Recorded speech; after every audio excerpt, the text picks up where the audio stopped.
In Arabic, the name of Muhammad, Muhammad's got many names, but one of the most important name is Mustafa. Mustafa in Arabic means he who was selected. And the idea is that since the time of Adam, the first human being, God selected from every generation the best of all the descendants of Adam. So there was some kind of natural selection, one generation after the other.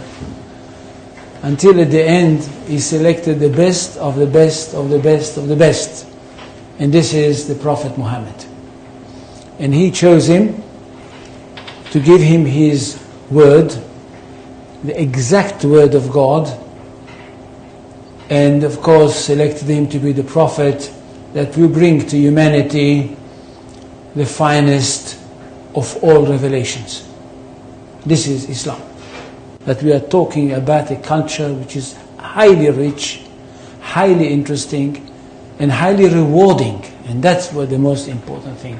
It's highly rewarding because it basically for the ordinary person, it's a very, very simple religion. I'm not talking about philosophers, I'm not talking about academicians, I'm not talking about the great theologians, I'm talking about the simple person for whom Islam is the most rewarding of all religions. At the end of the story, if he is a good Muslim, when he dies, he is going to go straight into paradise, and paradise is described in the most colorful way possible in the Quran. And for this reason, I think we should speak about Islam with great respect. And not just, as I can hear some people say, well, it's Islam, it's nothing. It's not. And it's not a simple thing that a person like me and others like me in the academy, in fact, dedicated their life for the studying of this culture. Now, Islam is not a religion in the ordinary, simple way of thinking. Islam is a culture which comprises everything. And most of all, it is a culture based on revelation, and it is a culture which is based on a legal system. It is basically a legal system. It is a legal system which comprises everything. It comprises the life of the individual, it comprises the life of the society, it comprises the state. That's one thing. Secondly, it is a world religion. It's not like Judaism, which is not a world religion. It is connected with the chosen people and it's only for them. And it's not connected with the territory of the world, it's connected with one small country.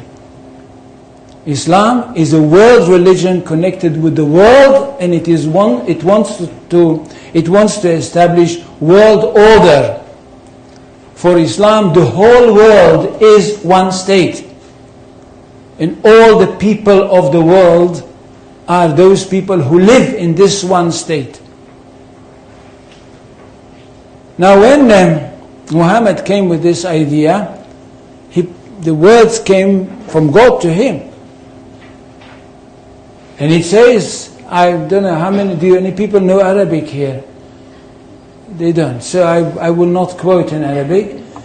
In Surah 61, verses 11-13, we hear that God sent Muhammad with the true religion, with the right message, with the right path, in order that it should overcome all the other religions.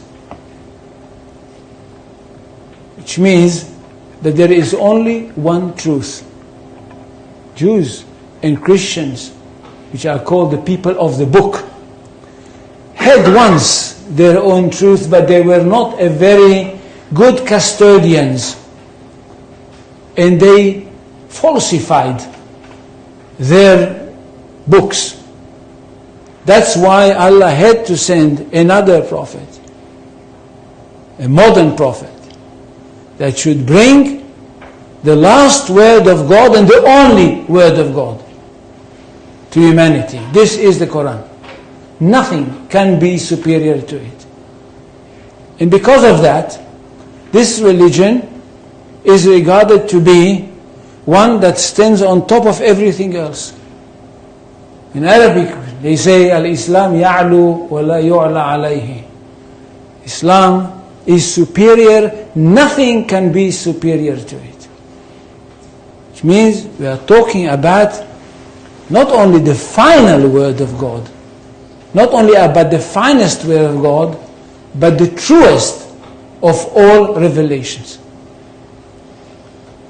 Now what does the community have to do? The community of the believers. Those people that were lucky enough to have their hearts open and to have accepted the call of the Prophet Muhammad. What do they have to do? They have a mission in this world. To bring the word of God to the whole universe, or if you want, to the whole of this planet.